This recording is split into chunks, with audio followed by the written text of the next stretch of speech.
我是个在垃圾堆里翻废铁的穷小子，却靠滴血认主，装备了武圣关羽的残魂。全城最贵的人王血晶要8000万，我连首付都付不起。妹妹的命只剩7天。就在我以为走投无路时，一块锈迹斑斑的刀刃碎片划破了我的手，一滴血落下去的瞬间，耳边响起万马千军的呐喊。神话屠戮系统绑定成功。当我用钢管砸碎第一个怨灵时，脑海里浮现一行字：能量+1，拖刀斩激活需10点。那一刻，我看向仓库深处，那些散发着暴力气息的废品笑了。救妹妹的药买不起，那就用鬼的命，一滴一滴换。此时我刚觉醒武魂，就被公司的管事老王3人给堵住了去路。小子，把你手里的东西给我交上来，这可是公司的财产，你想造反吗？陈凡没有说话，他只是弯下腰，在老王那几乎要喷出火的目光中，缓缓地将地上的碎片捡了起来，然后他站直了身体，上，给我打断他的腿。老王感觉有些不对劲，但贪婪已经烧毁了他的理智。那2个保安对视一眼，狞笑着举起电击棍，棍头发出的蓝色电弧滋滋作响，朝着陈凡猛扑过来。然而他们扑出的身影却在半空中诡异地凝固了，他们脸上的狞笑变成了极致的恐惧。在他们的感知里，眼前的少年消失了，取而代之的是一尊身高9尺、红脸长髯、身披青色战袍的巍峨神将。那神将双眼微闭，仅仅是站在那里，就让他们感觉自己的灵魂仿佛被万钧巨力碾压，连呼吸都变得无比困难。陈凡缓缓抬起眼，那一瞬间，他的眼神变了，不再是少年的清澈或隐忍，而是一种历经沙场、俯瞰生死的漠然。那是一双丹凤眼。滚！陈凡终于开口了，只一个字，声音不大，却像是天神下达的敕令，带着不容置疑的意志，狠狠地砸在了那2个保安的灵魂之上。2个壮汉发出一声不似人声的惨叫，手中的电击棍当啷一声掉在地上。他们仿佛看到了什么最恐怖的事物，屁滚尿流的转身，连滚带爬的挤了出去，只剩下老王一个人，呆若木鸡的站在原地，双腿筛糠般的颤抖。当那双漠然的丹凤眼看向他时，他双腿一软，竟是直接跪倒在地，一股腥臊的液体顺着裤管流了一地，直到那股令人窒息的威压缓缓散去，陈凡才长长的舒了一口气。他知道这个地方不能再待下去了，还差9点能量，必须尽快离开这里。他的目光穿过层层叠叠的废品，最终落在了仓库最深处，那个散发着最浓郁暴力气息的角落，重度污染区，废品的临时堆放点。与其一个个的找那些散兵游勇，不如干一票大的。他握紧了那根沾染了怨灵黑血的钢管，一步一步朝那个角落走去。随着距离的拉近，一股暴力嗜血的气息扑面而来，他停下脚步，捡起一块碎石，朝着那堆由腐朽盾牌和断裂工程锤组成的小山猛地丢了过去。下一秒，那堆废品轰然炸开，一道魁梧的黑影咆哮着冲出，身高接近2米，手中提着一把布满狰狞缺口的还手刀。山贼头目之怨魂。在他现身的瞬间，陈凡毫不犹豫地将武圣威压催动到极致。然而那山贼头目庞大的身躯猛地一降，但仅仅一瞬，他便发出低沉的咆哮，强行挣脱了威压的影响。他眼中的鬼火燃烧着对上位者的挑衅与嗜血，威压几乎失效了。腥臭的狂风扑面而来，那柄布满缺口的还手刀已经当头劈下，刀锋未至，一股腥风已经刮得陈凡脸颊生疼。他瞳孔一缩，想也不想，一个懒驴打滚，狼狈地躲开了这致命一击。还手刀狠狠地劈在他刚才站立的位置，水泥地上迸射出一串火星。陈凡心有余悸，他很清楚，以自己这副孱弱的身体，挨上一下绝对是骨断筋折的下场。一击不中，山贼头目立刻转身，再次扑了上来。钢管与还手刀的碰撞声在空旷的仓库里回荡，每一次格挡都震得他虎口发麻。10几个回合后，陈凡的呼吸已经彻底乱了。就在他闪身躲过一记横扫，身体出现短暂僵直的瞬间，山贼头目抓住机会，一记朴实无华的直刺，闪电般刺向他的胸口。退无可退，避无可避，枪！一股沛然巨力传来，陈凡整个人倒飞出去，狠狠地撞在身后的集装箱上，喉头一甜，一口鲜血喷了出来，手中的钢管也脱手飞出。山贼头目发出一声得意的咆哮，高高举起还手刀，对准倒在地上的陈凡，狠狠地劈了下去。死亡的寒意如同潮水般将他淹没。不，我不能死在这里，妹妹还在等我。强烈的求生欲望瞬间压倒了所有的恐惧，他无法战胜眼前的山贼头目，但他需要的仅仅是最后9点能量。他飞快扫视，视线的余光瞥到了不远处一个堆放着破碎陶器的角落，一个无比疯狂、无比狠辣的念头在他心中一闪而过。他没有再去看那当头劈落的刀锋，而是用尽最后的力气，猛地扭动身体，将自己的左肩和肋部主动迎向了那致命的一击。与此同时，他的双脚在地面上狠狠一蹬，扑哧，还手刀狠狠地砍进了陈凡的左肩，深可见骨，剧痛如同电流般传遍全身。但借助这一劈的巨大冲击力，他的身体也像一个破麻袋般朝着那个破碎陶器的角落倒飞了出去。砰！他重重地摔在那堆陶器碎片上，尖锐的碎片刺破了他的后背。他赌对了，一团淡薄的黑雾从一个瓦罐的阴影下尖笑着冲出，凝聚成型。饥饿的农夫之怨魂 X1， 溃散的弓箭手之怨魂 X2。他这一撞竟同时惊动了3只低级怨灵，而另一边一击未能毙命的山贼头目也以怒吼着再次冲来。前有饿狼，后有猛虎。陈凡的眼中闪过一丝骇人的金光，他看也不看身后扑来的山贼头目，忍着剧痛，从地上闪电般抄起一根1米多长的撬棍，对着眼前那3只刚刚凝聚成型的怨灵，用尽了全身最后残存的力气，疯狂地横扫过去。噗噗噗！击杀！饥饿的农夫之怨魂 X1， 获得能量点+1。击杀！溃散的弓箭手之怨魂 X2， 获得能量点+2。能量点10。本源技能拖刀斩已达到激活条件。冰冷的系统提示音在这一刻如同天籁，轰！一股庞大而精纯的信息流瞬间冲入他的脑海。一个红脸长髯的将军，在万军丛中一次又一次的做出一个看似败退的动作。他将沉重的刀刃拖在身后，在敌人追近的瞬间回身出刀。所有的经验、技巧、肌肉发力的法门，在一瞬间全部化作了陈凡的本能。现实中，山贼头目的咆哮声已经在耳畔。陈凡的眼中没有了恐惧，只剩下一片绝对的冷静。他没有起身，而是顺势向后一滚，将手中那根刚刚建功的撬棍拖在了地上。吃啦！撬棍的铁头在水泥地上划出一道刺耳的声响，火星四溅。山贼头目眼中的鬼火跳动得更加剧烈，怒吼着，加快速度追了上去。就是现在，在山贼头目欺身而进的瞬间，陈凡的翻滚动作戛然而止，他的腰腹如同一张被拉满的强弓，瞬间绷紧发力。那根被他拖在身后的撬棍仿佛被赋予了生命，划过一道贴着地面的刁钻而迅猛的半月弧线。这就是拖刀斩！咔嚓，一声清脆的令人牙酸的骨裂声响起，那道致命的弧线精准无比的狠狠砸在了山贼头目的头颅上。山贼头目发出一声痛苦的悲鸣，重重的向前栽倒。陈凡一跃而起，双手握住撬棍，用尽全身的力气对准山贼头目倒地后露出的后颈，狠狠的一记接着一记的砸了下去。砰砰砰！几秒后，山贼头目庞大的身躯彻底化作了漫天光点，击杀山贼头目之怨魂，获得能量点+5。陈凡丢掉撬棍，单膝跪地，大口的喘息着，鲜血和汗水混合在一起，顺着他的下巴滴落。然而还不等他享受胜利的喜悦，仓库的大铁门外突然传来一阵杂乱的脚步声和手电筒的光柱。快，就是这里！我刚才听到里面有打斗声，是管事老王那尖利的声音。封锁所有出口，执法队的人马上就到。今天就算是掘地3尺，也要把那个私吞公司财产的小杂种给我揪出来。第4章镇灵司。仓库的铁门被人从外面用蛮力踹开，发出哐啷一声巨响，震得墙壁上的灰尘簌簌下落。7、8个身穿黑色作战服、手持防爆盾牌和制式脉冲枪的壮汉一拥而入，动作整齐划一，迅速占据了所有关键位置。他们头戴战术头盔，面罩下的眼神冰冷，枪口上蓝色的电弧滋滋作响，散发着危险的气息。管事老王跟在他们身后，像一只仗着虎威的狐狸，脸上挂着小人得志的狞笑。队长，就是他！老王伸出肥硕的手指，遥遥指向单膝跪地的陈凡，就是这个小杂种，私吞公司财产，还打伤了我们好几个保安。为首的执法队队长没有理会老王的叫嚣，他体格魁梧，下巴上有一道狰狞的伤疤，眼神锐利如鹰，扫过狼藉的现场。他的目光在地上那几滩已经消散的怨灵残渣上稍作停留，最后定格在陈凡身上。他看到了陈凡肩上那深可见骨的伤口，也看到了他身边那根弯曲的撬棍和沾满血污的双手。放下武器，双手抱头。队长的声音透过扩音器，冷硬的像一块钢铁。你的身份手环已经锁定了你的信息，陈凡，17岁，第7遗物回收中心实习工，你被捕了。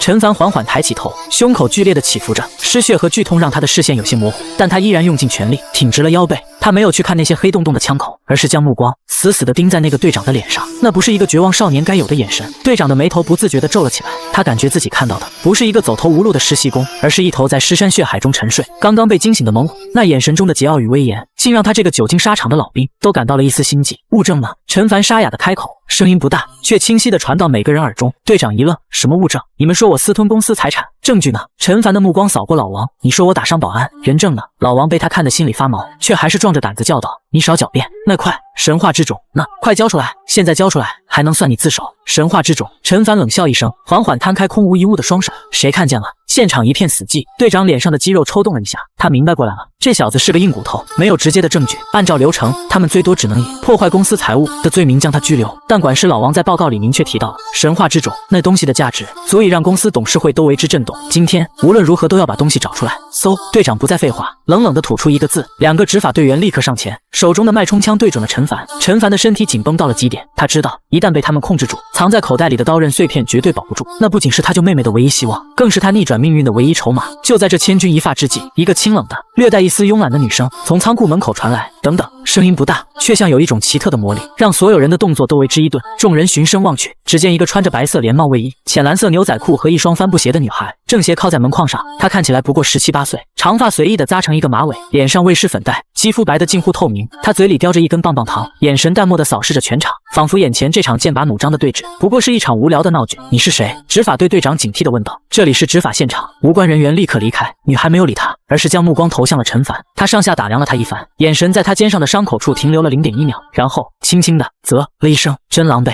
他迈开长腿，慢悠悠地走了进来，完全无视了那些对准他的脉冲枪。站住！再靠近一步，我们就开火了。队长厉声警告。女孩终于停下脚步，她从口袋里掏出一个小小的银色的徽章，随手抛了过去。徽章在空中划过一道精准的弧线，稳稳地落在了队长的胸前。队长下意识地接住，低头一看，瞳孔骤然收缩，那是一枚造型古朴的徽章，主体是一座镇压着无数怨灵的宝塔，塔下刻着2个古拙的小字：镇灵。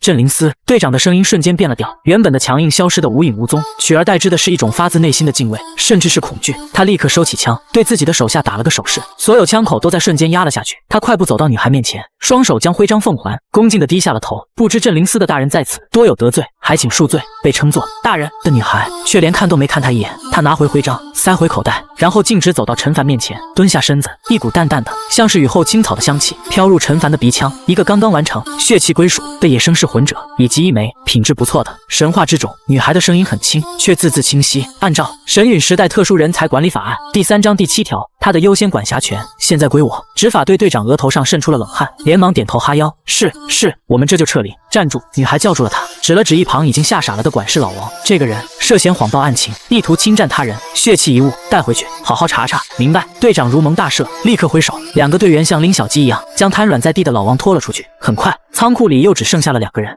陈凡警惕地看着眼前的女孩，忍着剧痛向后挪了挪。他不知道镇灵司是什么，但他知道这个女孩比刚才那队人马要危险100倍。别紧张。女孩似乎看穿了他的心思，从口袋里掏出一个小小的喷雾瓶，丢了过来。外伤药，我们司里的特供品，效果还行。陈凡没有接，女孩也不在意，自顾自地说道：你叫陈凡对吧？17岁，为了给你妹妹陈为筹集购买人王血晶的费用，才来回收中心打工。陈凡的心猛地一沉，不用那么惊讶，镇灵司想知道一件事，比你用手机上网查资料还简单。女孩站起身，绕着他走了一圈。你觉醒的是哪位？陈凡咬着牙没有回答。让我猜猜。女孩歪着头，饶有兴致地打量着他，气息沉凝如山，锋锐如刀，充满了傲气和威严。而且你刚才看那个队长的眼神，丹凤眼、卧蚕眉，如果我没猜错，应该是汉寿亭侯关云长八。陈凡的瞳孔剧烈收缩，运气真好。女孩感叹了一句，然后话锋一转，不过光有运气可不够，你知不知道，你口袋里那枚神话之种足够让你被人活活打死10次，那又怎样？陈凡冷冷地回道，没有他，我妹妹一样会死。女孩定定地看了他几秒，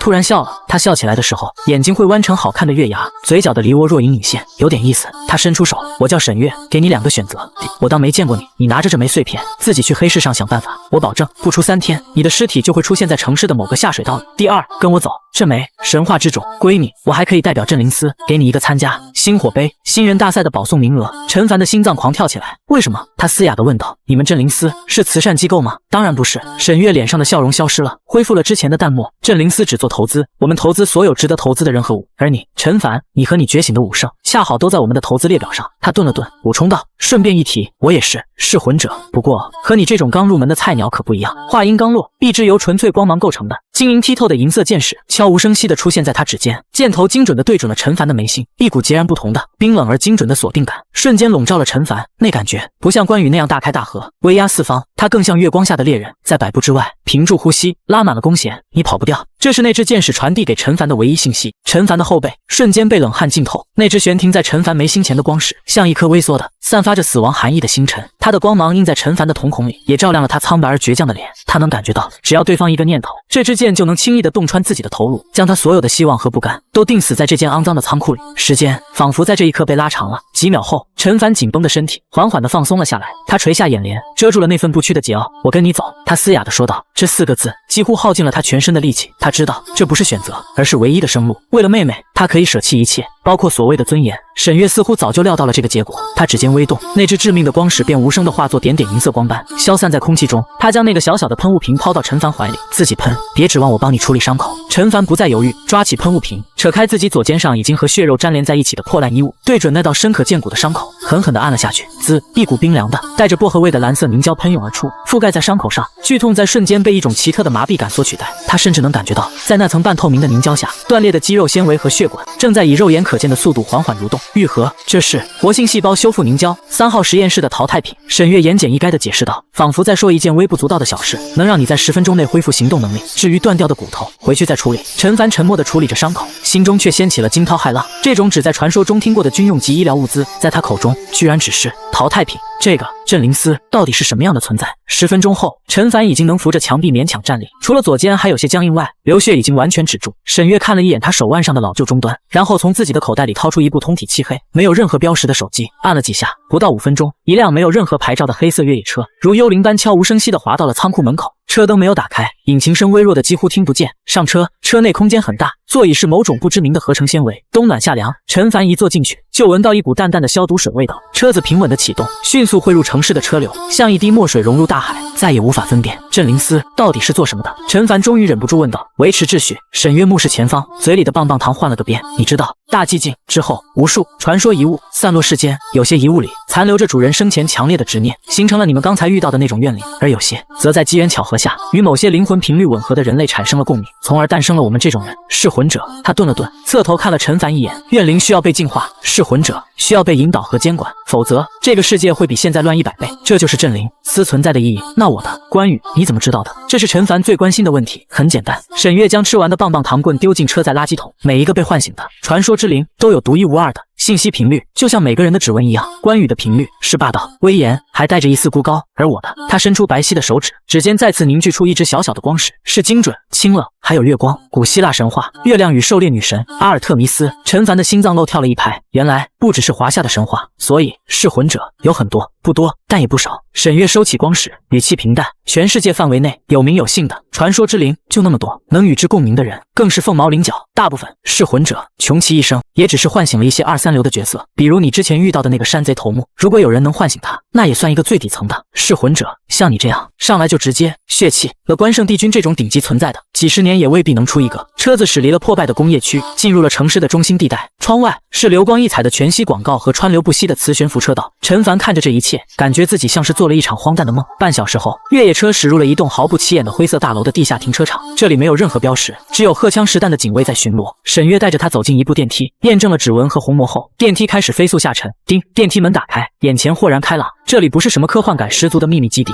反而像一个巨大的图书馆和博物馆的结合体。一排排顶天立地的书架上陈列的不是书籍，而是一个个被特殊能量罩保护起来的传说遗物。空气中弥漫着一股古老羊皮纸和金属混合的味道。先给你做个共鸣深度和信息完整度的评级。沈月带着他穿过长长的走廊，来到一间空旷的房间。房间中央立着一面2米多高的巨大青铜镜，镜面光滑如水，却不反射任何影像，只有一片混沌的微光在其中流转。镜子下方是一个复杂的操作台，这是古史之剑。沈月指着铜镜，它可以大致检测出你和传说之灵的契合程度，以及你所唤醒的这个灵，它的信息有多完整。信息越完整，潜力越大，能施展出的能力也越多越强。大部分野生噬魂者的初始完整度都在5以下，就像一部只剩下几页序言的破书。沈月走到操作台前，按了几个按钮。我先给你做个示范。他站到铜镜前，镜面中的混沌微光开始流转，最终凝聚成一个模糊的、散发着皎洁荧光的女性身影。她手持长弓，背着剑带，身边仿佛有猎犬在奔跑，头顶一轮弯弯的弦月高悬。看到了吗？沈月的声音从一旁传来。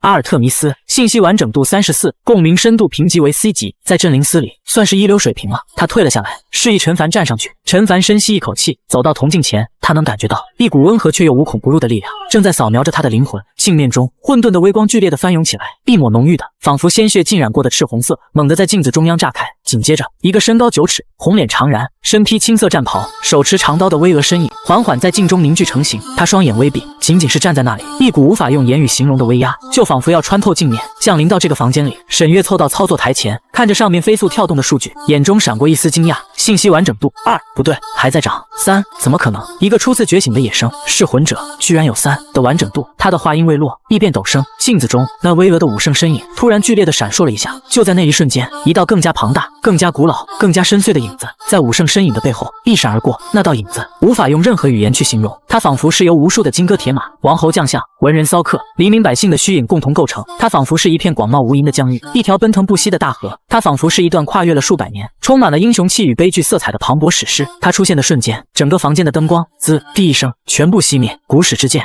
的镜面发出了不堪重负的嗡嗡声。操作台上所有的指示灯都变成了刺目的红色，发出了尖锐的警报。警告，检测到超规格信息聚合体，能量过载，能量过载。啪一声脆响，坚固的青铜镜面上竟然裂开了一道蛛网般的缝隙，房间里的应急灯亮起，刺耳的警报声也戛然而止。沈月呆呆地站在原地，脸上的慵懒和淡漠消失得无影无踪，取而代之的是前所未有的震惊和难以置信。他死死地盯着陈凡，就像在看一个披着人皮的怪物。他的声音有些干涩，带着一丝不易察觉的颤抖。你唤醒的根本不止一个关羽，你的灵魂里到底还藏着什么？应急灯昏黄的光线将房间里每个人的影子都拉得很长。陈凡站在那面布满裂纹的古史之剑前，心脏狂跳。他不知道刚才发生了什么，但沈月那副见了鬼的表情让他意识到事情可能超出了所有人的预料。他下意识地看向自己脑海中的神话图录，那本古朴的青铜图册依旧静静地悬浮着。第一页的武圣关羽散发着微光，没有任何异常。我的灵魂里藏着什么？陈凡迎着沈月震撼的目光，重复着他的问题，声音干涩。沈月没有回答，他快步走到操作台前，看着上面已经黑屏的显示器和烧焦的线路，深深地吸了一口气，强迫自己冷静下来。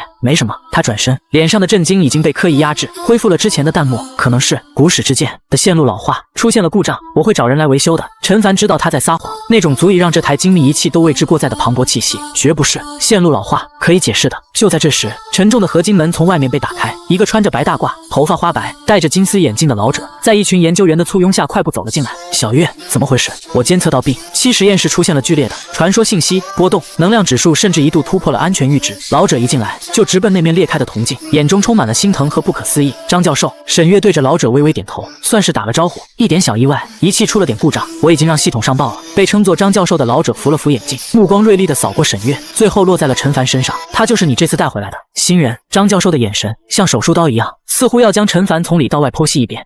沈月言简意赅。张教授围着陈凡走了2圈，嘴里发出啧啧的声音。有意思，一个野生噬魂者竟然能引起这么大的动静。小家伙，你刚才在镜子里都看到了什么？陈凡沉默不语，他不知道该如何描述自己脑海中的神话图录，更无法解释那道一闪而过的，连他自己都感到心悸的庞大蓄意。不想说也没关系。张教授笑了笑，显得和蔼可亲。每个人都有自己的秘密。小月，带他去桃园吧。既然是我们镇灵司的人了，就该享受应有的待遇。桃园，沈月皱了皱眉。张教授，他的评级还没出来，还要什么评级？张教授指着那面裂开的铜镜，没好气地说道：“这台古史之剑，当年就算是测试那位继承了霸王项羽的军团长，也只是让警报响了3秒钟，他现在直接裂了，这就是最好的评级。”他顿了顿，语气变得严肃起来：“这孩子是个宝贝，一个处理不好，也可能是一颗足以把整座城市都炸上天的炸弹。把它放在桃园，让那2个老家伙看着，我才放心。”沈月似乎还想说什么，但最终还是点了点头。跟我来，他对陈凡说道，转身走出了实验室。陈凡跟在他身后，心中充满了疑惑。桃园是什么地方？那2个老家伙又是谁？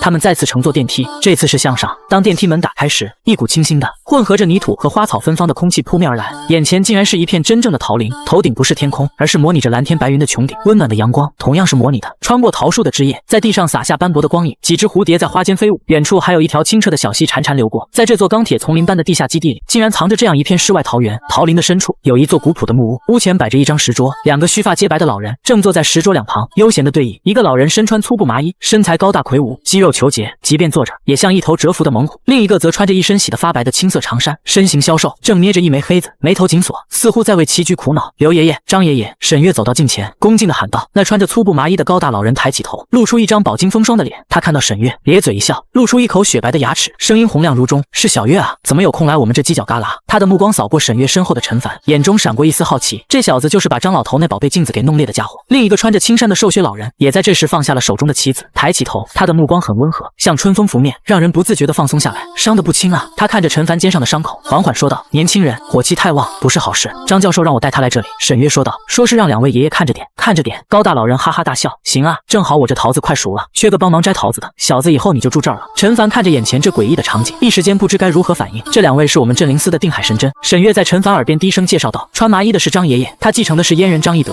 另一位是刘爷爷。”沈月没有说刘爷爷继承的是谁，但陈凡的心却猛地一跳。刘关张，桃园。他看向那2位老人，又看了看这片桃林，一个近乎荒诞却又无比合理的猜测在他心中浮现。小家伙过来。那温和的刘爷爷对着陈凡招了招手。陈凡犹豫了一下，还是走了过去。刘爷爷拉起他的手，仔细地端详着，良久才叹了口气：“你这孩子，命里带煞，本该是颠沛流离、不得善终的命格，可偏偏又有一股说不清道不明的贵气护着你，奇哉，怪也！”他的手指在陈凡的掌心轻轻一点，一股温暖醇厚的气流顺着陈凡的经脉缓缓注入他的体内。这股气流不像关羽的力量那样霸道锋锐，也不像阿尔特弥斯那样清冷精准，它中正平和，却又充满了生生不息的韧性。陈凡肩上的伤口处传来一阵酥麻的痒意，原本已经愈合的伤口，在这一刻连最后一道疤痕都彻底消失了，皮肤光洁如新，仿佛从未受过伤。他脑海中的神话图录再次微微一震，受到未知传说信息影响，武圣关羽图录残缺度降低1，当前残缺度95，图录正在解析该信息，解析失败，信息源过于庞大且驳杂，检测到同源信息核心人1，图录亲和度小幅提升。陈凡震惊地看看着刘爷爷，又看了看自己的手，这到底是什么力量？行了，大哥，别吓着孩子。一旁的张飞瓮声瓮气的说道。他从石桌下摸出一个硕大的酒葫芦，拔开塞子，猛灌了一口。小子，以后你就跟着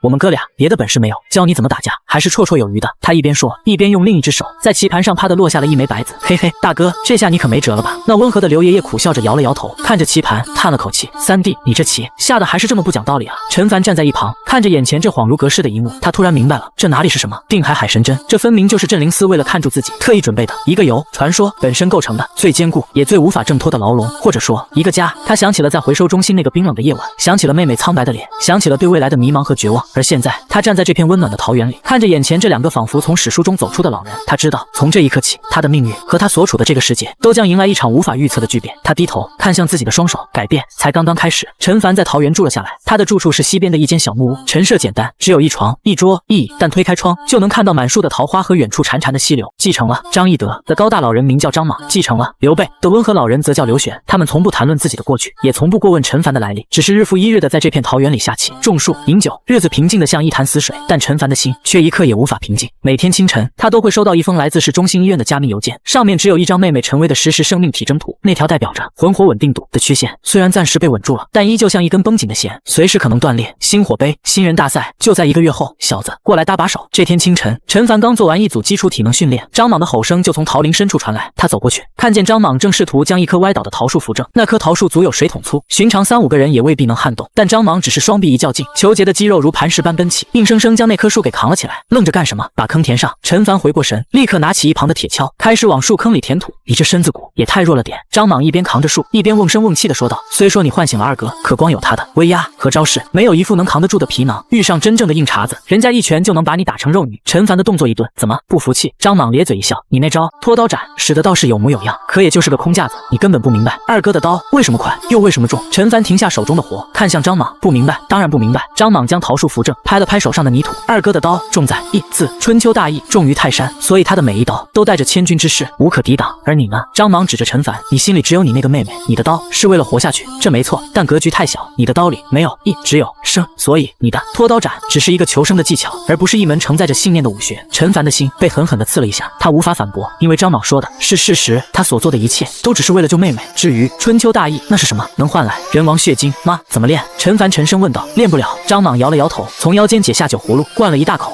这种东西是刻在骨子里的，是读了半辈子春秋才悟出来的，你没那个底蕴，也等不了那么久。他看着陈凡眼中闪过的一丝失望，突然又笑了起来。不过虽然练不了但可以练勇。他走到不远处的一块巨石旁，那块巨石足有半人高，表面光滑。张莽伸出一根手指，在上面缓缓划过，坚硬的岩石在他指下如同豆腐一般，石屑簌簌落下。几秒后，一个苍劲有力的勇字出现在岩石上。二哥的刀是一绝，而我的矛是永绝。张莽拍了拍那个勇字，一夫当关，万夫莫开，一杆长矛在手，面前就算是千军万马也敢冲杀一个来回。这就是勇。你的底子太薄，练不了二哥那种需要沉淀的功夫，但你可以学我的，把所有的信念、所有的执着都凝聚在一点上，然后把它刺出去。张莽的眼神在这一刻变得无比锐利。你不是要救你妹妹呢？很好，从今天起，你就把眼前的一切都当成是挡在你和你妹妹之间的敌人，用你手里的武器把他们全部给我捅穿。从那天起，陈凡的生活彻底改变了，他不再只是单纯的做体能训练，每天他都要手持那根竹矛，对着桃树，对着岩石，对着溪流，一遍又一遍的做出最简单也最枯燥的动作，刺。腰马合一，你是在用胳膊捅，不是在用身体刺。眼神，你的眼神要穿透你面前的目标，你的矛尖还没到，你的杀意就要先到，太慢了，你的敌人不会给你第二次出手的机会。张莽的咆哮声几乎每天都在桃园里回荡，陈凡的身上添了一道又一道的伤痕，有时候是练的脱力，被竹子反弹回来抽伤的，有时候是张莽为了让他记住发力的感觉，直接用手指在他身上戳出来的，但他都咬着牙，一声不吭地承受了下来。他脑海中的神话图录没有任何变化，因为他知道张莽教他的不是系统里的技能，而是一种更本质的东西，是一种一往无前、破釜沉舟的事。半个月后，陈凡赤着上身站在溪流中央，溪水湍急，冲击着他的双腿，他双目微闭，手中紧握着那根已经磨得光滑的竹矛，整个人如同一尊雕塑。突然，他睁开眼睛，一道金光从他眼中爆射而出，他手中的竹矛仿佛活了过来，化作一道黑色的闪电，刺向了溪流中一块人头大小的鹅卵石。噗！一声轻响，坚硬的竹矛竟然毫无阻碍的直接贯穿了那块鹅卵石，矛尖从另一端透出，溪水顺着矛身流淌，却无法撼动它分毫。不远处的桃树下，正在和刘玄下棋的张莽看到这一幕，捏着酒葫芦的手微微一顿。不错，他低声说了一句，嘴角露出一丝满意的笑容。刘玄捻起一枚棋子，落在棋盘上，温和地说道：“三弟，你这勇教的是差不多了，可过刚一折，光有勇没有智，终究是匹夫之勇。那怎么办？难道要教他大哥你那套仁义道德？”张莽撇了撇嘴，等他学会，他妹妹的坟头草都3尺高了。我不是这个意思。刘玄摇了摇头，他看向溪流中的陈凡，他唤醒了云常，你又教了他易得的勇，现在人易勇三者，他已得其二，是时候让他去见识一下真正的战斗了。他从怀里摸出一枚小小的刻着星火字样的令牌，放在了石桌上。星火杯的预选赛明天就开始了。第二天清晨，陈凡换上了一身干净的黑色运动服。经过这半个月的训练，他的身形虽然依旧单薄，但皮肤呈现出健康的古铜色，眼神也变得比以前更加沉稳锐利。拿着这个，张莽递给他一根用黑布包裹着的长条状物体。陈凡接过来，入手即沉。他解开黑布，里面是一杆通体漆黑的铁矛，矛身是实心的金刚，矛头则是用特殊合金打造的三棱锥形，闪烁着森冷的寒光。这东西是我年轻时候用的，没有名字，但够结实。张莽说道：“记住，你是去打架，不是去送死，打不过就跑，没什么丢人的。”陈凡点了点头，将铁矛背在身后。去吧。刘玄也走了过来，递给他一个水壶，尽力而为，无愧于心。陈凡对着两位老人深深的鞠了一躬，他转身，大步流星的走出了这片桃园。当他踏过那道无形的界限，重新回到镇灵司冰冷的合金走廊时，脑海中的神话图录突然剧烈的震动起来。检测到宿主已领悟有之事，灵魂频率发生变动，图录正在进行适应性演化，演化完成。恭喜宿主，新图录已解锁，图录编号002，人物阉人张飞，残缺度99，解锁锚点传承张莽，锚点类型传承锚点，状态可装备。神话简介：身长8尺，豹头环眼，燕汉虎须，声若巨雷，势如奔马，信息流模糊，无法完全读取。技能列表：灰色，代表为激活，当阳断鹤，激活所需能量10点。被动天赋，装备后自动生效，丈八蛇矛。初级，当你使用长柄武器时，攻击范围、攻击速度、穿透力小幅提升。陈凡的脚步猛地一顿，他回过头，看向那扇已经关闭的通往桃园的合金门，眼中充满了复杂的情绪。张莽教他如何将所有信念凝聚于一点，化为无坚不摧的勇。刘玄则用那醇厚的力量，潜移默化地稳固着他的心性。他们传授的是一种精神，一种信念，而他自己的神话图录则将这种无形的、抽象的精神转化为了有形的、可以被量化的力量。这半个月的苦修，他得到的远不只是一身搏杀的技巧，更是一份足以撬动传说的沉甸甸的馈赠。他可以同时拥有这些英雄的力量。星火杯新人大赛的预选赛场设在城市东郊的一座废弃钢铁工厂里，这里曾是旧时代的工业心脏，如今只剩下锈迹斑斑的钢铁骨架和高耸入云的烟囱，像一座座沉默的墓碑，诉说着逝去的辉煌。镇灵司将这里简单改造后，就成了噬魂者们解决私人恩怨、磨练技艺的非官方决斗场。陈凡背着那杆用黑布包裹的铁矛，穿过破败的厂区大门时，立刻感受到了数十道不加掩饰的目光。这些目光里有好奇，有审视，但更多的是一种野兽般的评估猎物实力的探究。他看到了形形色色的人，一个穿着紧身皮、身材火爆的女人，正擦拭着手中的2把短柄手斧，斧刃上闪烁着危险的寒光。一个脸色苍白的青年靠在墙角，食指修长，指甲却漆黑如墨，仿佛淬了剧毒。还有一个光头壮汉，赤着上身，古铜色的皮肤上纹着一头下山猛虎，仅仅是站在那里，就散发着一股凶悍的气息。他们都是噬魂者，是这座城市里站在食物链另一端的掠食者，也是他接下来要一一战胜的对手。陈凡没有理会那些目光，径直走到场地中央的登记处，一个戴着眼镜，看起来像个文员的工作人员，头也不抬地递给他一个电子手环，姓名、继承的传说之灵以及你的参赛编号。陈凡，参赛编号镇灵司特邀001号。陈凡报出了沈月提前告知他的信息，并没有提及自己继承的是谁。工作人员的手指在键盘上敲击的动作猛地一顿，他抬起头，透过厚厚的镜片，惊讶地看了陈凡一眼，但最终什么也没说，只是在手环上录入了信息。好了，你的第一场比赛在3号格斗区，对手是编号137号李锐。陈凡戴上手环，转身走向3号格斗区，那是一片由集装箱围起来的直径约30米的圆形空地，地面是压实的泥土，上面还残留着暗褐色的血迹。一个身材精悍、留着短寸头的青年已经站在了场地中央，他穿着一身利落的黑色劲装，怀中抱着一柄连翘的长刀，神情倨傲，眼神像刀锋一样锐利。当他看到陈凡背着那根粗陋的长矛走进来时，嘴角勾起一抹不屑的冷笑。镇灵司的特邀人员，我还以为是什么了不得的大人物，没想到是个连本命武装都具现不出来的穷光蛋。他口中的本命武装指的是噬魂者与传说之灵深度共鸣后才能具现出的专属武器，比如关羽的青龙偃月刀，或是阿尔特弥斯的月神之弓。而陈凡手中的只是一杆普通的铁矛。陈凡没有理会他的挑衅，他走到场地另一端，将背上的黑布解开，露出了那杆通体漆黑的铁矛。他单手持矛，矛尖斜指地面，整个人如同一块沉默的礁石。那名叫李锐的青年见他不答话，冷哼一声，缓缓抽出了怀中的长刀，枪刀身出鞘，寒光四射。那是一柄极为华丽的长刀，刀身修长，上面雕刻着精美的云纹，刀形处还镶嵌着一颗鸽子蛋大小的红色晶石，一看就价值不菲。水浒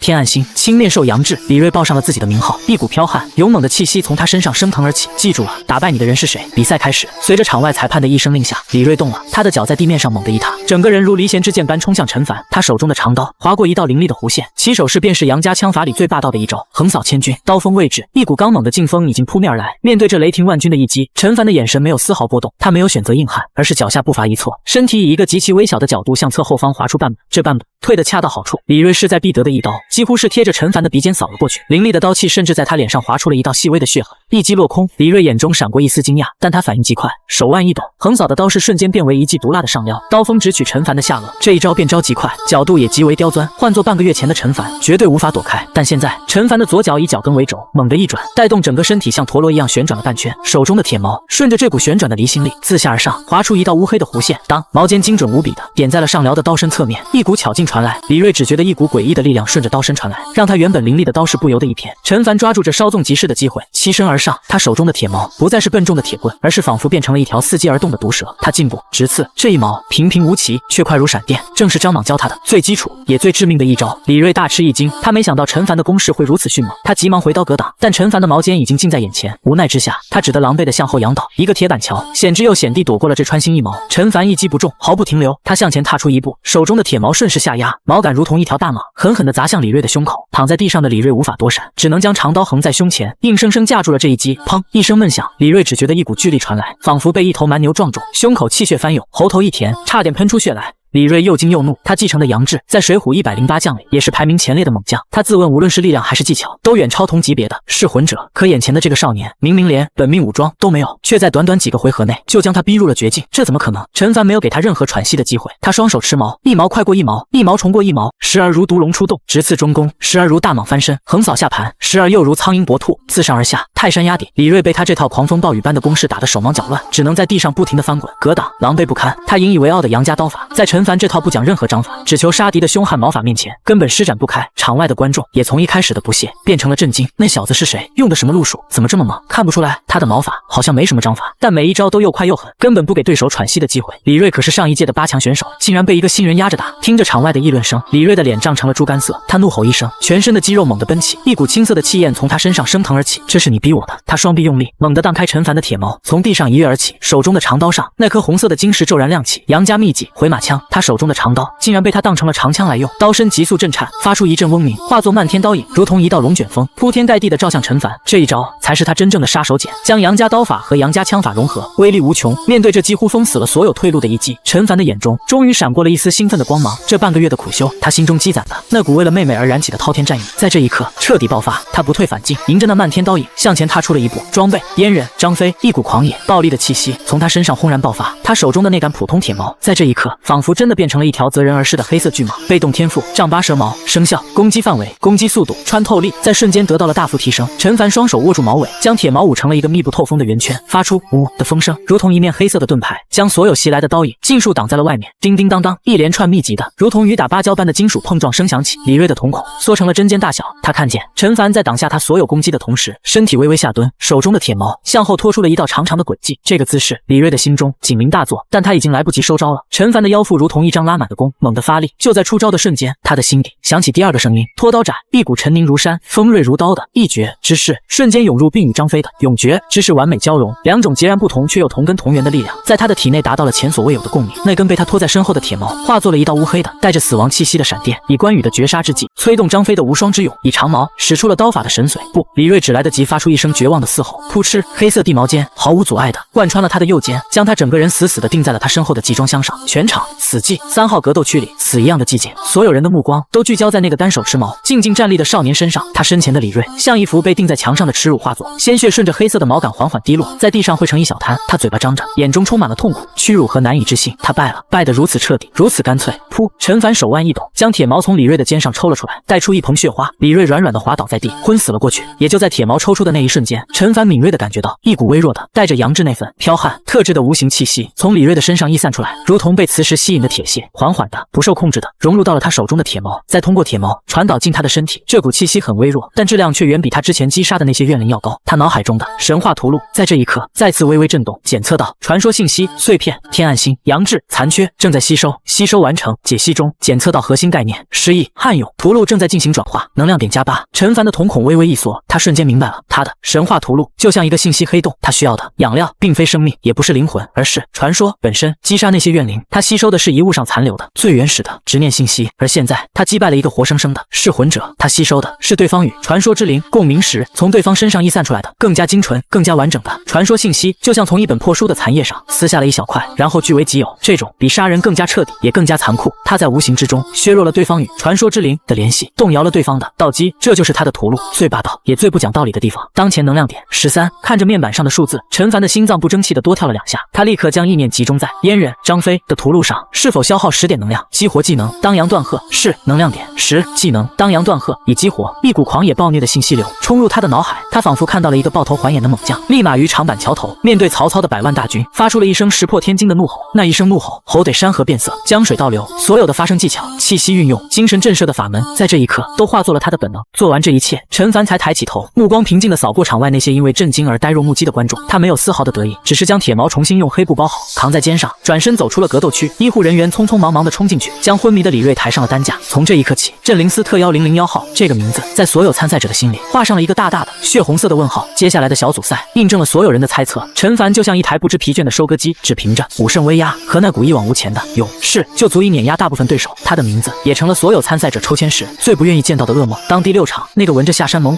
继承了打虎将李忠的壮汉在看到自己的对手是001号时，脸色变了数遍，最终对着裁判色声认输后，陈凡的凶名彻底传遍了整个赛场。他以全胜战绩毫无悬念地拿下了 D 组的小组第一，但他没有立刻离开，他知道真正的考验才刚刚开始。按照星火杯的规则，小组赛结束后是更加残酷的擂台挑战赛，4个小组的第1名将分别成为 B4 第4座擂台的擂主，接受其他所有晋级选手的轮番挑战。这是一个筛选王与将的过程，只有真正的强者才能在无休止的车轮战中战到最后，进入决赛圈。赛场中央的全息屏幕上，4个擂主的名字和他们的传说之灵被公之于众。A 组擂主孙宇继承传说之灵天伤星行者武松。 B 组擂主赵江流继承传说之灵混江龙李俊。 C 组擂主林雅继承传说之灵小李广花荣。 D 组擂主陈凡继承传说之灵未知镇灵司特邀。当4个擂主的名字出现时，全场的气氛瞬间被点燃。陈凡的目光落在了 A 组擂主的名字上，孙宇，那个穿着一身白色西装、面容俊美的近乎妖异的青年，他正站在 A 组的擂台上，脸上带着一丝玩味的笑容，遥遥地看着陈凡，甚至还做了一个割喉的挑衅手势。挑战赛很快开始 ，B 组和 C 组的擂台立刻陷入了苦战。继承了李俊的赵江流，一手水战功夫使得出神入化，在陆地上也颇为不凡；而 C 组的林雅则是个英姿飒爽的女孩，她继承的花荣剑术通神，每一个挑战者都在踏上擂台的10秒内被她用光石组成的剑雨逼退。A 组的擂台前更是人头攒动，孙宇继承的行者武松名气实在太大，无数想要一战成名或者想试探他深浅的挑战者，如过江之鲫般涌上擂台，但无一例外都在3招之内被他那2柄雪亮的戒刀轻松解决。他甚至连武松成名的玉环步都未曾使用，只凭一手快如闪电的刀法，就让所有挑战者饮恨当场，彰显着绝对的统治力。而陈凡所在的 D 组擂台前却门可罗雀，他之前那几场霸道绝伦的胜利，以及重创李锐的凶悍手段，已经成功震慑了绝大部分心怀侥幸的挑战者。他成了4位擂主里唯一一个无人问津的。陈凡乐得清闲，他盘膝坐在擂台中央，将铁矛横于膝上，闭目养神，默默恢复着之前消耗的体力和精神。他就像一座孤岛，任凭周围风浪滔天，我自岿然不动。1个小时后，挑战时间结束，再也无人敢挑战 A、B、C、D 4个擂台的擂主。按照规则，若擂主无人挑战，则由擂主之间进行抽签，捉对厮杀，决出最终的2位胜者，进入明日的决赛。所有人的呼吸都在这一刻停住了。工作人员将代表着4位擂主的电子名牌放入了中央的抽签系统中，全息屏幕上4个名字开始飞速滚动跳跃。陈凡缓缓睁开眼睛，站起身，握紧了手中的铁矛。他能感觉到一道充满恶意的有如实质的目光正从为组擂台的方向死死地锁定着自己。屏幕上的名字滚动得越来越慢，终于在全场数千道目光的注视下，跳动的名字停了下来。2个巨大的名字定格在屏幕中央，散发着金色的光芒。 A 组擂主孙宇 vs D 组擂主陈凡。轰！整个钢铁工厂在沉寂了1秒后，爆发出山呼海啸般的欢呼和呐喊。最强的黑马对上了最强的夺冠热门，这才是他们最想看到的王与王的对决。陈凡的眼神穿过数十米的距离，与孙宇那充满了残忍和兴奋的目光在空中狠狠地撞在了一起。他知道一场真正的生死之战无可避免。中央格斗区是整个废弃工厂的核心，巨大的钢铁穹顶之下，灯火通明，将地面上每一道干涸的血迹都照得清晰可见。4周的看台上人声鼎沸，这不再是小组赛那种小打小闹，这是决定谁能踏入决赛的生死之战。孙宇脱下了那身纤尘不染的白色西装，露出里面黑色的紧身作战服，他活动着手腕，发出咔咔的脆响，眼神中的戏谑已经消消失，取而代之的是猎手看待猎物时的专注与残忍。高台之上，那个被称为智多星的吴庸依旧静静地站着，神情淡漠，仿佛一切尽在掌握。陈凡将肩上的黑布解下，露出那杆通体漆黑的铁矛。他没有去看孙宇，也没有理会周围山呼海啸般的呐喊，他只是用手掌缓缓的、仔细的擦拭着冰冷的矛身。这半个月来，这杆矛就是他身体的延伸，是他唯一的伙伴。双方准备，裁判的声音在场中回荡。孙宇双手一震，两柄雪亮的戒刀出现在手中，他将双刀交叉在胸前，对着陈凡露出了一个嗜血的笑容。陈凡也缓缓抬起头，单手持矛，矛尖斜指地面。比赛开始，话音落下的瞬间，孙宇动了，他没有像之前的对手那样猛冲上来，而是脚踩一套奇异的步伐，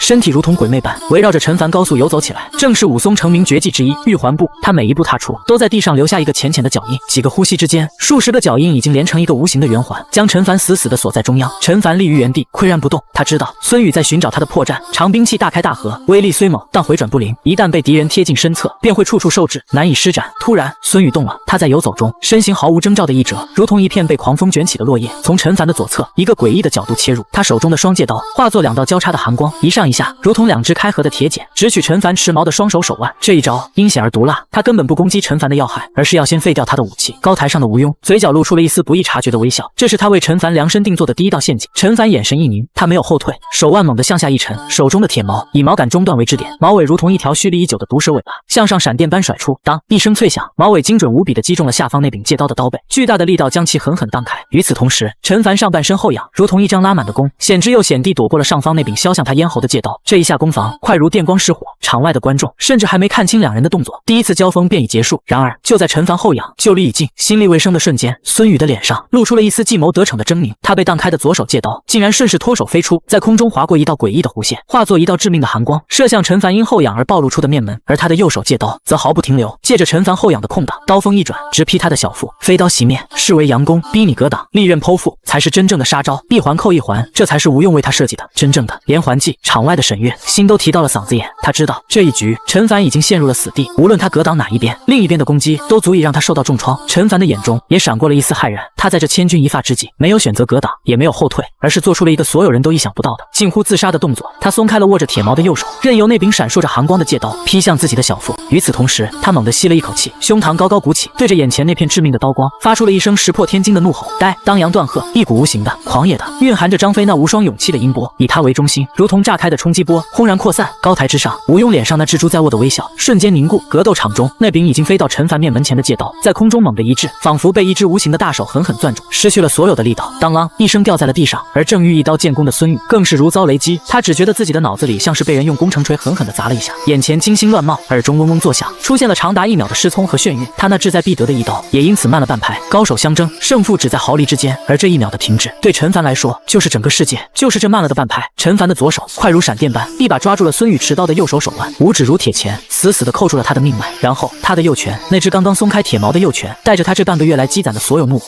为了妹妹而燃起的滔天战役，狠狠的毫不留情的砸在了孙宇那张因震惊而扭曲的俊美脸庞上。砰一声沉闷的如同西瓜被砸碎的巨响，孙宇整个人如同断了线的风筝向后倒飞出去，嘴里喷出一口血溅，其中还夹杂着几颗碎裂的牙齿。他重重地摔在7、8米外的地上，挣扎了几下却没能爬起来。全场死寂，若真可闻。所有人都被这惊天逆转给震傻了，谁也没想到上一秒还稳操胜券计谋得逞的孙宇，下一秒竟然会以如此狼狈的方式被人一拳轰飞。那一声怒吼到底是什么？高台上的吴庸脸色第一次变得无比阴沉，他算到了一切，算到了陈凡的矛法，算到了他的反应，甚至算到了他的力量，但他唯独没有算到陈凡的身上竟然还藏着这种不讲任何道理的近乎言出法随的诡异能力。这不是武技，这更像是某种规则层面的碾压。陈凡站在原地，胸口剧烈的起伏着，当阳断喝，抽空了他大半的体力和精神，但他看着倒在地上的孙宇，心中没有丝毫的放松。他知道战斗还没有结束。果然几秒后，孙宇用手中的戒刀支撑着地面，摇摇晃晃的重新站了起来，他的半边脸已经高高肿起，嘴角还挂着血丝，模样狼狈不堪，但他眼中的震惊和痛苦正在迅速褪去，取而代之的是一种更加疯狂更加暴虐的凶光。很好很好，他声音嘶哑地说道，仿佛地狱里的恶鬼在嘶吼，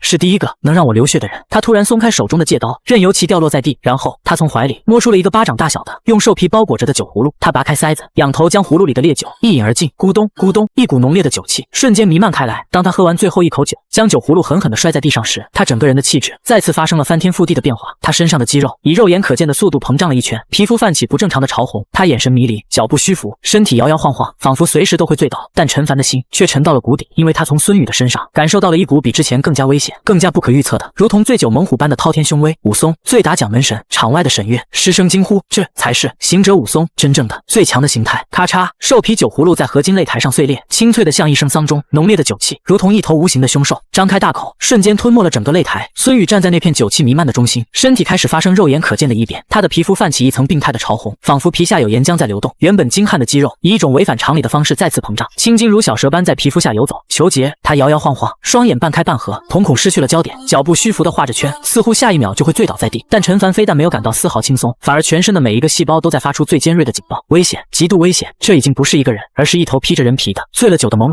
孙宇咧开嘴，含混地吐出一个字，猩红的舌头舔过带血的嘴角。很荣幸。话音未落，他那看似不稳的下盘猛然一沉，身体以一个违背人体力学的角度向左侧倾倒。那不是摔倒，是突进。陈凡的瞳孔骤然收缩成针尖，他根本来不及思考，战斗本能已经驱动着身体，丈八蛇矛如一道黑色闪电横扫而出，封锁身前所有的空间。然而迟了，孙宇的身影如同鬼魅，在那倾倒的瞬间，竟以一个匪夷所思的滑步贴着地面栖进了陈凡的怀里。长矛的优势在这一刻荡然无存，一股混杂着酒气和血腥味的热风扑面而来。孙宇那张狰狞的脸在眼前急速放大，他的一记冲拳毫无预兆直捣陈凡心口。陈凡只来得及将矛杆回拉，横于胸前，那不是拳头打在矛杆上的声音，更像是工程锤撞上了铜墙铁壁，一股蛮横到不讲道理的巨力顺着矛杆疯狂涌入。陈凡只觉得双臂一震，虎口瞬间撕裂，鲜血沿着黑色的矛杆汩汩流下，整个人更是被这股巨力轰得向后踉跄滑出数米，双脚在坚硬的擂台上离出2道刺眼的印痕。好重的拳！不等他稳住身形，孙宇的第二波攻击已经到了。他走的是一套谁也看不懂的步伐，东倒西歪，左摇右晃，仿佛随时都在失足的边缘，可每一步都恰好踩在陈凡最难受、最无法发力的死角。他的攻击更是毫无章法可言，一记看似打向面门的直拳，在半途却手腕一翻，化拳为肘，狠狠撞向陈凡的肋下；一记看似要绊倒他的扫堂腿，踢到一半却猛然收回，身体借着旋转之势，一记凶狠的背撞，狠狠砸在陈凡的矛杆之上。醉拳，行醉意不醉，不醉心不醉，每一招都是虚实结合，每一式都是夺命杀机。陈凡被彻底压制了，他引以为傲的矛法讲究大开大合，一往无前。可现在他感觉自己像一个手持长棍的壮汉，在和一个滑不溜丢的醉鬼缠斗，一身力气却根本无处宣泄。他想拉开距离，施展拖刀斩，可孙宇的醉步总能如枯骨之躯般贴上来，让他连蓄力的机会都没有。砰！又是一记闷响。陈凡为了躲避一记刁钻的撩阴脚，露出了左肩的破绽，被孙宇一记肩撞结结实实的命中。剧痛传来，他感觉自己的肩胛骨仿佛都裂开了，半边身子瞬间麻木，握矛的手都险些松开。哈哈哈，废物！你的招式就像教科书一样死板。孙宇狂笑着，攻势愈发癫狂，拳、肘、膝、头，他身体的每一个部位都化作了最致命的武器。在我行者武松的醉拳面前，你所有的挣扎都只是徒劳。擂台之上，战局已经完全倒向了一边，黑色的身影在不断后退，身上一道道淤青和伤口触目惊心，而那个摇摇晃晃的红色身影，则如同一场无法醒来的噩梦，步步紧逼，拳拳到肉。观众席上已经是一片死寂，所有人都被孙宇那狂暴而诡异的姿态所震慑。高台之上，沈月慵懒的表情消失了，她下意识地坐直了身体，眉头紧锁。完了吗？陈凡的意识开始阵阵发黑，体力在当阳断鹤，后本就见你。此刻在狂风暴雨般的攻击下，更是被压榨到了极限。放弃吗？妹妹还在等着。人亡血晶，那个能让他活下去的唯一希望，如果在这里倒下，一切就都结束了。不，我不能输。就在他精神即将被剧痛和绝望吞噬的刹那，脑海深处2道身影骤然浮现，一道是张莽，那个爆裂如火的汉子，正对着他发出雷鸣般的咆哮：“小子，怕个球！你手里的不是烧火棍，是丈八蛇矛，给老子捅进去！”另一道是刘玄，那个温和醇厚的老人，正用那双仿佛能看透一切的眼睛注视着他，声音不大，却清晰地响彻他的灵魂：“孩子，稳住！勇若无意来约束，便是匹夫之怒；守住你的本心，那才是你的根。勇是催动力量的血，意是稳住心神的骨。”轰！一道前所未有的明悟，如同一道劈开混沌的闪电，在陈凡的脑海中轰然炸响。啊！陈凡仰天发出一声压抑到极致的咆哮，那声音中既有张飞的爆裂，又有一种不属于他的沉凝如山的威严。他停止了后退，在孙宇又一记凶狠的摆拳即将命中他面门时，他没有再躲，而是猛地将双脚死死定在地面上。擂台的合金地面竟被他踩出了2个浅浅的凹陷。他原本因力竭而急促的呼吸，在这一刻变得悠长而深沉，如同老僧入定。那是武圣的沉稳。他身上因伤痛而颤抖的肌肉，在这一刻被一股蛮横狂暴的力量重新灌满，每一寸筋骨都在发出兴奋的嘶吼。那是燕人的悍勇，关羽的义为骨，张飞的勇为血。在这一瞬间，2股截然不同的传说之力在他的意志下被糅合在了一起。装神弄鬼，给我死！孙宇感受到了这股惊变，但他已经被狂暴的战意彻底冲昏了头脑。他狞笑一声，将全身的力量都汇聚于双拳之上，化作一式醉虎掏心，要将陈凡的心脏彻底挖出来。面对这必杀的一击，陈凡却出奇的冷静了下来。他无视了那漫天拳影，无视了那致命的威胁，他眼中只剩下孙宇的胸膛，那个唯一的终点。他缓缓地将手中的丈八蛇矛向前一刺，这一次返璞归真，没有华丽的招式，没有精妙的变化，只是最基础最简单的一记直刺。但这一次却蕴含了两种截然相反又完美融合的意境。他有着关公过五关斩六将的决绝与沉凝，稳如山岳；他又有着张飞当杨桥头一声吼的霸道与悍语，势如奔雷，矛尖撕裂空气，发出了尖锐的龙吟。在所有人惊骇的目光中，那看似平平无奇的一矛，仿佛拥有自己的意志，无视了孙宇所有的格挡与闪避，以一种不讲任何道理的姿态，精准地刺向他。时间仿佛在这一刻被拉长，孙宇脸上的癫狂凝固了，他眼中的醉意褪去了，取而代之的是无尽的震惊与难以置信。他想不明白自己的拳头为何慢了，他想不明白这一矛为何躲不开。扑哧，那是矛尖洞穿血肉的声音，清晰而残酷。丈八蛇矛从孙宇的胸口灌入，从他的后心透出，带出一捧滚烫而腥甜的鲜血。这不可能！孙宇喃喃自语，全身的力量如同被戳破的气球，瞬间泄了个一干二净。败了！陈凡的声音沙哑而平静，他手臂猛然发力，一抖一挑，孙宇的身体被整个挑飞起来，在空中划过一道凄厉的血色抛物线，而后重重地摔落在擂台边缘，抽搐了几下，便彻底昏死过去。全场死寂。陈凡站在擂台中央，身体剧烈地摇晃着，融合两股力量的后遗症如潮水般涌来，眼前阵阵发黑。他将丈八蛇矛狠狠插入地面，才勉强支撑着没有倒下。检测到传说之力，行者武松高完整度，正在吸收完成解析中。检测到核心概念，凶狂醉意，传说之力正在转化为能量，能量点加25。冰冷的系统提示音是他此刻唯一的慰藉。他赢了。他缓缓抬起头，目光穿过狂热而失声的观众，望向了高台之上。在那里，东海集团的席位上，那个一直运筹帷幄的智多星吴庸正死死地盯着他。那张儒雅的脸上再无一丝从容，取而代之的是毫不掩饰的凛冽杀意。冰冷的金属担架，刺鼻的消毒水气味。当陈凡被医护人员抬下擂台时，山呼海啸般的欢呼声仿佛隔着一层厚厚的玻璃，变得模糊而遥远。他的意识像是浸在水里的棉花，沉重混乱，每一寸肌肉都在尖叫，每一根神经都在抽搐，精神力更是被炸得一干二净，连睁开眼睛都感到费力。你的身体状况很糟糕。一个清冷而熟悉的声音在耳边响起，强行驾驭超出负荷的力量，就像让一辆拖拉机装上战斗机的引擎，就算能飞起来，落地时也离报废不远了。陈凡勉强掀开眼皮，看到沈月那张慵懒而精致的脸，他没有丝毫的祝贺之意，眼神里只有分析和评估，像是在看待一件有趣的但随时可能损坏的投资品。他被送进了地组的专属休息室，这里像一个纯白色的金属盒子，隔音效果极佳，将外界的喧嚣彻底屏蔽。一名镇灵司的医疗专员正在用便携式魂火稳定你，检测他的身体数据，魂火波动剧烈，精神力严重透支，多处软组织挫伤，建议立刻终止比赛，进行深度治疗。专员看着仪器上的红色警报，皱眉说道：“他不能终止。”沈月替陈凡回答了，语气不容置喙，给他注射一支 B7型精神活性剂，再用声波理疗仪缓解肌肉损伤。半小时后，他要面对下一轮的胜者。专员张了张嘴，还想说什么，但在沈月冰冷的目光下，最终还是沉默着转身去准备了。陈凡没有力气说话，只是用眼神询问。沈月拉过一张椅子，翘起长腿，慢悠悠地说道：“你那一矛赢了比赛，但也付出了代价。第一个代价是你的身体，第二个代价比第一个麻烦得多。”他说着，点开了手腕上战术终端的全息投影，画面中正是高台之上吴庸那张冰冷如霜的脸。他没有看擂台上被抬走的孙宇，而是对着自己的通讯器，用口型无声地说了几个字。沈月将画面定格，放大了他的口型：捕风计划。陈凡的瞳孔微微一缩，捕风计划是东海集团的一个灰色产业代号。沈月解释道：“他们会把你所有的战斗影像、能力分析、弱点猜测打包成一份精美的猎杀指南，然后免费公开发布在噬魂者的地下情报网络暗网上，免费才是最昂贵的。他们不要钱，他们要的是所有人的贪婪，他们要让所有想踩着你这匹黑马扬名立万的猎狗都变成他们的刀，在接下来的比赛里把你活活耗死、撕碎。”沈月关掉投影，看着陈凡：“从现在起，你不再是神秘黑马，你是一块被挂在钩子上的流着血的肉。你所有的底牌，甚至刚才那融合两种力量的惊艳一矛，都已经被摆在了所有对手的解剖台上。”休息室的墙壁上，巨大的屏幕亮起，开始转播下一场比赛。B 组类混江龙李俊对战 C 组类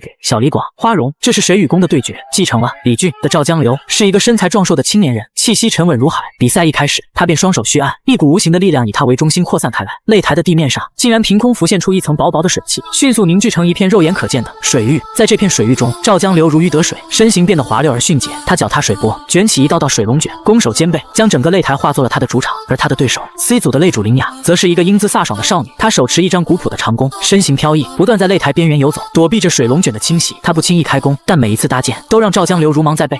终于，林雅抓住一个破绽，松开了弓弦，一道银色的流光离弦而出。那不是一支普通的箭，箭矢上仿佛附着着某种意志，在空中划过一道诡异的弧线，绕过了3道水龙卷的拦截，直指赵江流的咽喉。赵江流脸色一变，脚下猛地一踏，一面巨大的水墙拔地而起。然而，那支箭在即将撞上水墙的瞬间，竟再次凭空一折，以一个更加刁钻的角度射向他作为支撑点的右腿。避重之念，赵江流避无可避，只得闷哼一声，用护体的传说之力硬抗。箭矢虽然被弹开，但他的身形却出现了一丝凝滞。高手相争，一线之差便是生死之别。林雅的双眸亮得惊人，第二支箭已然搭在弦上，嗡，弓弦震颤，发出龙吟般的声响。这一剑快到极致，肉眼根本无法捕捉，只能看到一道白线一闪而逝。当众人反应过来时，箭矢已经定在了赵江流的胸口，强大的力量将他整个人带得倒飞出去，狠狠摔在水域之外，再也无法站起。从头到尾，林雅只射出了2箭，全场再次陷入了短暂的寂静，随后爆发出比之前更加热烈的掌声。陈凡看着屏幕上那个收弓而立、神情清冷的少女，心中一片沉重。下一个对手就是他，一个冷静、精准、攻击距离极远、剑术通神的顶级猎手，而自己状态极差，底牌尽出，精神活性剂被注入体内，一股冰凉的暖流顺着血管扩散开来，让他混乱的神经为之一清。他调出了自己的神话屠戮，宿主陈凡已装备屠戮，武圣、关羽、燕人、张飞，能量点28点能量，这是他目前唯一的翻盘希望。他的意念在技能列表上扫过，武圣、关羽技能过5关斩6将，未激活，激活所需能量500点。燕人、张飞技能2未解锁，陈凡的心凉了半截。关羽的下一个技能需要整整500点能量，是一个他想都不敢想的天文数字。而张飞的屠戮除了当阳断鹤，后面还是一片灰色迷雾，根本没有新的技能可供激活。他陷入了绝境，有能量却无处可花。就在他心神激荡之际，休息室的门被敲响了。沈月皱了皱眉，打开门，门外站着的竟然是刚刚获胜的 C 组擂主林雅。他对着沈月微微点头示意，目光却直接越过他，落在了陈凡身上。下一场你我之间必有一战。林雅开门见山，声音清脆利落，但在那之前，我想和你做个交易。他不等陈凡回答，便自顾自地说道：我知道你参加星火杯是为了人王血晶，但你有没有想过，为什么那种东西只有星火杯的冠军才能拿到？为什么各大财团和世家不惜一切代价也要争夺？陈凡的瞳孔猛然收缩，林雅看着他的反应，嘴角勾起一抹意味深长的弧度，因为他和神陨时代的真相有关。赢了我，或者和我合作，我会告诉你一部分我知道的秘密。说完，他转身就走，干脆利落，没有丝毫拖泥带水。陈凡的心乱了，妹妹的病，未知的强敌，无庸的杀意，林雅的交易，所有的压力如同一座座大山，压得他喘不过气。他需要力量，需要足以打破所有困局的更强的力量。可现在他油尽灯枯，底牌尽出，面对一个剑术通神的对手，唯一的倚仗只剩下那杆伤痕累累的丈八蛇矛和一颗绝不倒下的心。林雅的身影消失在门口，但他的话却像一根无形的毒刺，深深扎进了陈凡的心里。神陨时代的真相，人王血晶的秘密，这些宏大而遥远的词汇与妹妹陈薇那张苍白的小脸，在他混乱的脑海中交织碰撞，掀起滔天巨浪。一直以来，他的目标都很纯粹，很卑微，活下去，拿到奖金，救妹妹。可现在，一个来自传承世家的少女，却轻易地撕开了一角幕布，让他窥见了这个世界冰山之下的暗流。别被他影响了。沈月的声音将他从纷乱的思绪中拉回。传承世家的人最擅长用信息差来制造筹码，可以信，但别全信，自己要会思考。陈凡没有回答，他知道沈月说的对，可他更知道林雅的话已经在他心里种下了一颗怀疑的种子。这颗种子迟早会生根发芽，但他现在没空去想这些。7型精神活性剂的效果正在缓缓褪去，被强行压制的疲惫和痛楚，如同决堤的洪水，加倍反噬而来。他的身体像是一颗被榨干了所有水分的枯木，连抬起一根手指都感到无比艰难。而半小时后，他就要用这副残破的身躯去面对一个剑术通神、正值巅峰的顶级猎手。怎么打？用拖刀斩。林雅的身法飘忽，绝不会给他近身蓄力的机会。用当阳断鹤，音波攻击范围有限，对一个在100步之外就能取人性命的弓箭手来说，无异于隔靴搔痒。再用一次一与勇的融合，他的精神力和身体根本无法再承受一次那样的负荷，所有的底牌都已经失效，这是一个死局。还有15分钟。沈月看了一眼时间，语气平淡，听不出任何情绪。陈凡缓缓闭上眼，将全部的意识沉入脑海中的神话屠戮，这是他最后的希望，最后的救命稻草。宿主陈凡已装备屠戮，武圣、关羽、燕人、张飞，能量点28点能量，一个不上不下的数字，静静地躺在那里，仿佛在嘲笑着他的无能为力。他再一次徒劳地扫过那2个灰色的技能图标，过5关斩6将，激活所需能量500点。张飞技能2未解锁，绝望如同冰冷的海水，缓缓淹没了他的口鼻。真的没有办法了吗？就在他心神即将失手的刹那，他的目光无意中扫过武圣、关羽屠戮的左上角，那里有一行他从未在意过的小字：屠戮编号001，人物武圣、关羽，残缺度99，残缺度99。一个疯狂的念头如同黑暗中划过的一道闪电，骤然照亮了他的脑海。一直以来，他都将能量点视为激活技能的钥匙，可如果能量点的作用不止于此呢？这神话屠戮本身就是他最大的依仗，而构成这屠戮的正是一尊尊残缺的传说之灵。那么能量点这种掠夺而来的传说之力，是否可以用来修补屠戮本身的残缺？这是一个没有任何根据的猜想，一场彻头彻尾的豪赌。赌输了，他将耗尽最后的能量，以最虚弱的状态迎接一场必败的战斗；但赌赢了，他或许能为自己撬开一条生路。时间在1分1秒的流逝，医疗专员已经拔掉了他身上的理疗仪线路，示意他准备登场。陈凡猛地睁开双眼，眼底闪过一丝决绝的疯狂，他没有退路。系统，他在心中咆哮，将能量点注入武圣关羽的屠戮，给我修补它。神话屠戮似乎从未接收过这样的指令，沉寂了足足2秒。就在陈凡的心沉到谷底时，一行全新的、从未出现过的金色文字缓缓浮现在他眼前。检测到宿主主动请求，正在解析指令。指令确认：修补传说之灵，是否消耗能量点？修补屠戮武圣关羽，每10点能量可降低1，残缺度成了。陈凡的心脏狂跳起来，是消耗20点，立刻修补。他毫不犹豫地下达了指令，能量点20，正在修补屠戮。随后，一股温暖而浩瀚的力量瞬间从屠戮中反哺而出，流遍他的4肢百骸。那不是体力的恢复，也不是精神力的增长，而是一种更加本源、更加核心的补完。如果说之前的武圣威压只是一件披在他身上的无形的气势外衣，那么此刻这件外衣正在与他的血肉、他的灵魂发生真正的融合。屠戮武圣关羽修补完成，残缺度降低至97，被动天赋武圣威压初级获得补完，发生强化。新天赋等级武圣威压中级，武圣威压中级，被动效果强化，威压不再局限于精神层面，将形成实质性的立场。立场之内，所有敌对目标的移动、攻击速度将受到压制，感知将被扭曲。宿主在立场之内，自身韧性与稳定性大幅提升。陈凡猛地从理疗床上站了起来，他依旧疲惫，身上的伤口依旧在隐隐作痛，但在他站起来的那一刻，整个休息室的空气仿佛都凝滞了一瞬。正在收拾器械的医疗专员手一抖，裴阳明险些掉在地上，他只觉得一股无形的压力当头照下，仿佛自己面对的不是一个受伤的选手，而是一座巍峨沉默的青铜神像。沈月原本慵懒地靠在椅背上，此刻却猛地坐直了身体，他那双总是古井无波的眸子里，第一次露出了真切的震惊之色。他看到了什么？他看到陈凡的周围，空气仿佛变得粘稠，如同看不见的泥沼，一股沉凝如山、锋锐如刀的气息，不再是虚无缥缈的威压，而是化作了实质。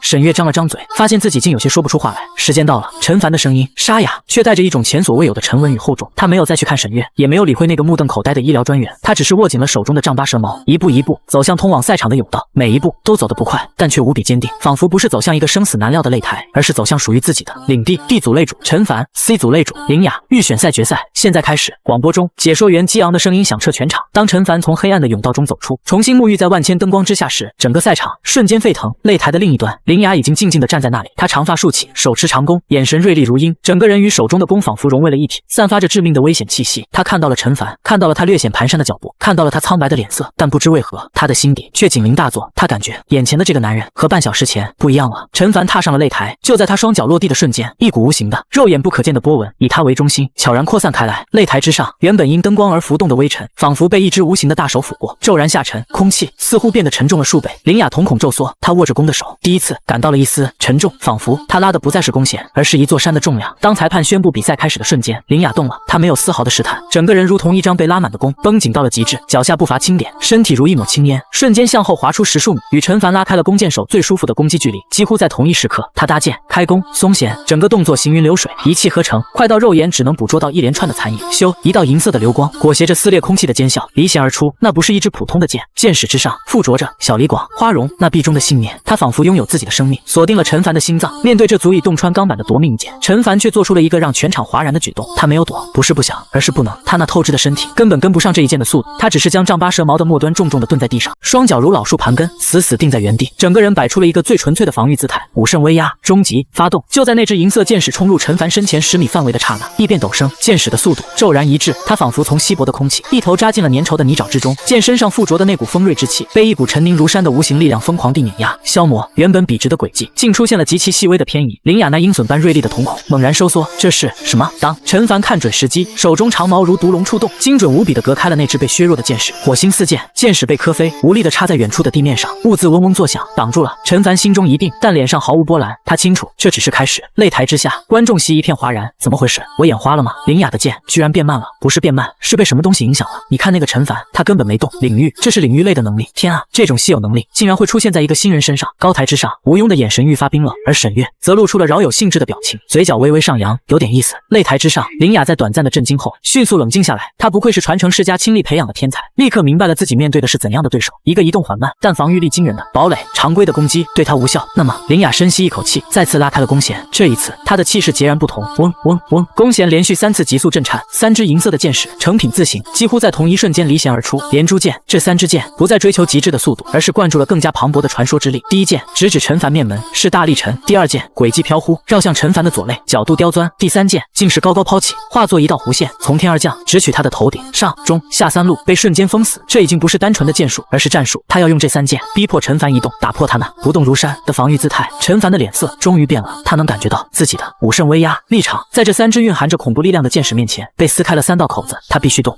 陈凡暴喝一声，脚下猛地一踏，身体以一个极其别扭的姿势向右侧横移半步，同时手中丈八蛇矛疯狂舞动，化作一片密不透风的黑色屏障。当当2声脆响，他险之又险地隔开了正面和侧面的2支箭矢，虎口再次被震得鲜血淋漓。但第3支箭，那从天而降的一箭，他已避无可避。噗嗤，箭矢狠狠地扎进了他的左肩，强大的冲击力让他一个踉跄，半跪在地，鲜血瞬间染红了他的衣衫。全场一片惊呼，漂亮！林雅选手的战术太完美了。陈凡的领域被破了，他一旦移动起来，就成了活靶子。林雅的脸上没有任何得色，他冰冷的目光锁定了半跪在地的陈凡。第4支箭已然搭在弦上，这一箭他瞄准的是陈凡持矛的右手，他要彻底废掉他的的武器。然而，就在他即将松开弓弦的刹那，半跪在地的陈凡却猛地抬起了头，他的眼中没有痛苦，没有气馁，只有一片燃烧的疯狂的战意。就是现在！陈凡心中怒吼，手臂肌肉猛然奔张，竟用尽全身的力气，将手中的丈八蛇矛如同一杆标枪般狠狠地投掷了出去。他投掷的目标不是100米之外的林雅，而是他身前5米处的地面。轰！丈八蛇矛裹挟着烟刃的无匹巨力，狠狠地钉在了坚硬的合金擂台之上，整个擂台都为之剧烈一震。以长矛落点为中心，蛛网般的裂纹疯狂蔓延，无数碎裂的合金板块被狂暴的冲击力掀起，化作一场致命的金属风暴，铺天盖地地朝着林雅席卷而去。这一手完全超出了所有人的预料，林雅脸色巨变，她不得不放弃锁定陈凡，身形急速后退，同时挥动长弓，不断击飞那些迎面射来的碎石。他的节奏被彻底打乱了，而陈凡要的就是这一瞬间的喘息之机。后，他强忍着伤痛，将丹田里最后一丝气力化作一声惊天动地的咆哮，当阳断鹤。这一次，他不是为了伤敌，而是为了震慑。滚滚音波如同实质的冲击，狠狠地撞在了手忙脚乱的林雅身上。林雅只觉得脑中嗡的一声，仿佛被重锤砸中，出现了0点几秒的眩晕和僵直。0点几秒对凡人而言不过一瞬，但对陈凡而言已经足够。他一个箭步冲上前，在漫天烟尘中一把拔起插在地上的丈八蛇矛，身体化作一道离弦的箭，朝着那个僵直的身影发起了最后的冲锋。当林雅从震慑中恢复过来时，一切都已经晚了。那个浑身是血，宛如地狱恶鬼般的身影已经冲到了他的面前，冰冷锋利的矛尖稳稳地停在了他光洁的咽喉前，距离他的皮肤只有不到1厘米。矛尖上散发出的森然寒气，让他全身的汗毛都倒竖了起来。